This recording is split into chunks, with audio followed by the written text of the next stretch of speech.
Hey, great Sunday morning. Everyone says I'm Scotto Jr. here with Manufactured Home Sales Mastery and our 15 Minutes to Mastery call from live in Austin, Texas with our Sunday recharge in Austin this weekend because one of our sons had a game last night, a soccer game, and then we got another one again this morning. So just out here getting that done. But obviously, we want to come in and just talk to you about what we do on a Sunday. Sunday's all about being able to plan out the week coming ahead and also, but in order to plan this week coming up, you've got to know what went well, what didn't go well last week, right? And so just want to let you guys know that we come in here, we talk about, we go over a quote, apply it to life, apply it to business so that you can keep moving on. And today I actually have the wrong quote up on the screen.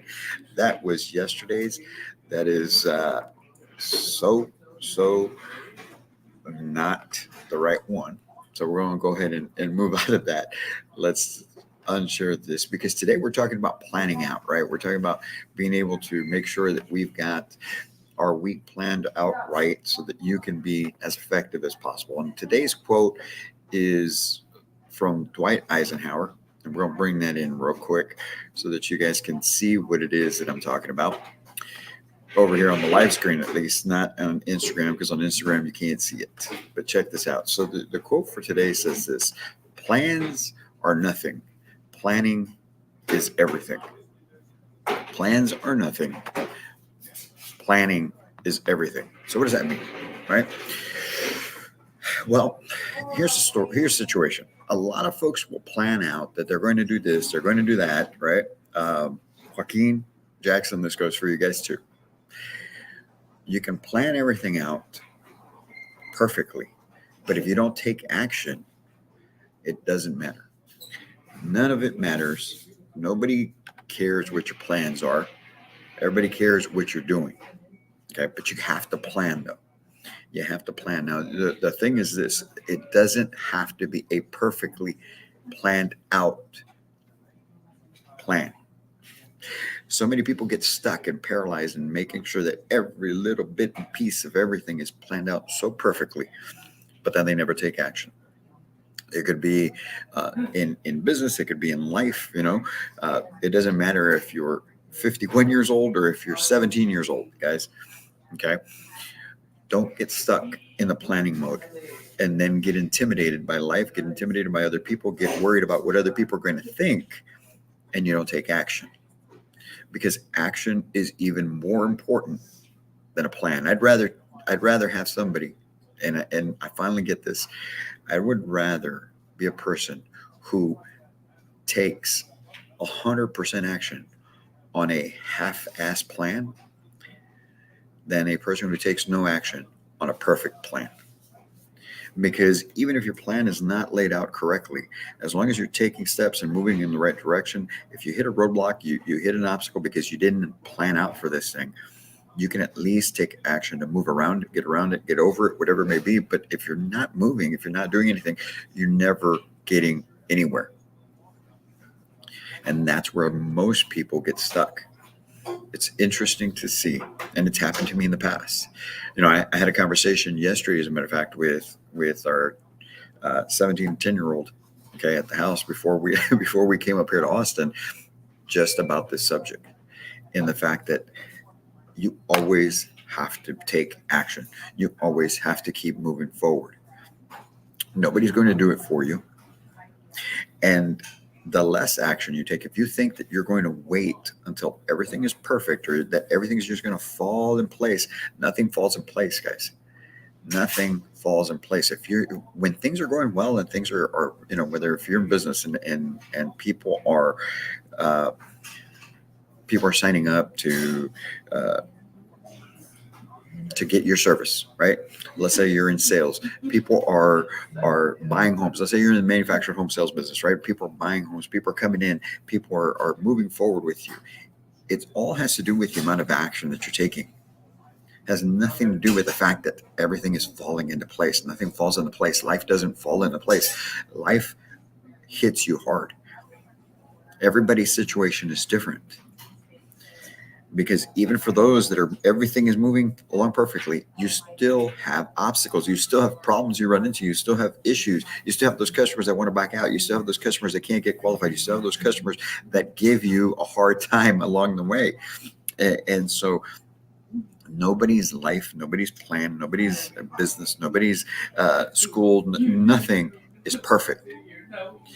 But the ones that suffer the most are the ones that don't take action, the ones that let life happen to them. When you let life happen to you, that's when it seems like everything is stacked against you because you're not moving. And so everything is just hitting you harder. But if you're moving, more things start to fall into place. More things are working out in your favor. If you're moving, if you're in business and you're putting out proposals, and then you're following up on those proposals, and you keep constantly in communication with these potential clients, well, the more business you start getting. But if you start a business and you maybe you put out a little proposals or you send out little marketing pieces, but then you're not consistent with it and you don't follow up on it, nothing happens. And then you start thinking, God, this business doesn't work, this business, whatever. No, man, it works. What's not working is you. What's not working is you. It takes massive amounts of action in order to do anything that is going to be not only worthwhile, but it's going to be successful, that is going to be profitable, that is going to turn out in the direction you want. Same thing in life. All right. If you're in school and you don't put in 100% effort in school, it's going to seem like school sucks. It's just plain and simple. If you're not fully engaged, it's going to seem rough. It's going to seem hard. Okay. And we've all been through it. I went through it. I went through it when I was in school myself. Man, there'd be times where I just did enough just to get by because I just wasn't fully engaged. Then I got out of school and life starts happening. And same thing with work. Same thing with businesses that I've tried in the past that didn't work out. You know why those businesses didn't work out? Because I wasn't working. I wasn't working them the way that they should be. I worked just to get enough. And that's the problem. If you do just enough, just to get by, you're always going to hit less. If you're shooting to make $50,000, you're probably going to make 35 to 40. If you're shooting to make $100,000, you're probably going to make 80 to 85. If your goal is to hit 200,000, you're probably only going to hit 150 to 175. That's just the way it is. That's the way it happens. Most of the time, we do not hit our full goal. So that's why when you're setting these goals, that's why when you're putting these plans in place, they need to be plans that are going to have, that are larger than what you actually want to hit. Okay. So what exactly does that mean? It means this. Okay. I'll give you an example. Just because I see these guys probably still on here watching, right? So we've got a 17-year-old who wants to be a filmmaker. Perfect. Awesome. I love it. And he's taking action towards it. Joaquin is one of his good friends is a part of it and is helping him out as well.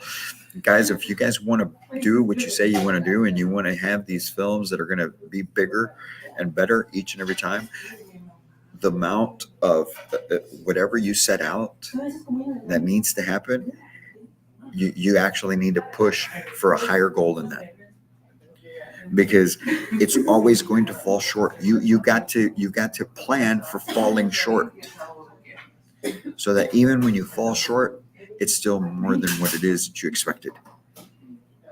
If you're going to start a business or a career, and you're setting financial goals, you got to set financial goals and plan accordingly to hit a certain amount, because most likely you're going to come in a little short.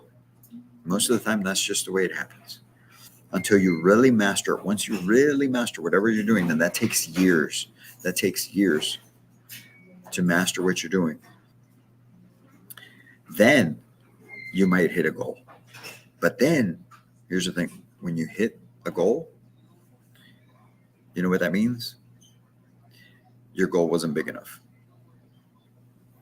So you've got to understand what it is that you're after and then plan accordingly. But when in that plan, okay, You've got to have plans for what if this goes wrong, what if that goes wrong, and you're not going to cover them all, guys. Folks, you're not going to have everything planned out, and that's why the planning is great, and that's why on Sundays we want to take time to plan out the week that comes. But more than anything, you want to take the most amount of action possible so that you are always in momentum, because that momentum will be the one that pulls you across the finish line when things get hard. That momentum is what's going to keep you moving forward when you run into a roadblock. It doesn't become a roadblock that stops you. It just becomes a speed bump that you go over. If that makes any sense to you. Rather than it being something that most people would just stop in their tracks and then have to restart, if they even restart, it just becomes a speed bump for you. Something that slows you down maybe a little bit, but you keep moving forward. But it's all about the momentum. It's all about taking action. So if you learn anything today, this Sunday, is be prepared to take massive amounts of action towards your plan. But you do have to plan. All right? You can't get around that part of it. That's what we're talking about this Sunday, and I hope you guys have a great week coming up ahead. If there's anything that we can help out with, please feel free to reach out so that we can help you in your planning stages of whatever it is that you might have going on. For those of you that are not in manufactured home sales, we appreciate you, man, to go ahead and share this with other folks you may know that may benefit from the information as well. We're in here each and every day at 8:15 Central Standard Time with our 15 Minutes to Master, because we want to help you get moving along in your life and your business, your career, so that you can operate at a whole new level. Don't forget, as a matter of fact, we've got our, for those of you that are in manufactured home sales, and I'll put it here in the chat. All right, go to our website so that you can take advantage of our full house training cards. Okay, what these are is they are 50 of the most common objections in manufactured home sales, so that you can take your closing rate to a higher level. Okay, this is part of taking action. If you're truly wanting to improve your income, your career, the amount of business that you got to get better at closing. You got to get better at overcoming objections, right? So those cards there are 50 of the most common objections in manufactured home sales, and they'll help you skyrocket your closing percentage as long as you put in the work of actually training on them. Go on out there, check it out. You guys have a great week ahead. We'll be talking to you soon. And as always, I can't wait to meet you.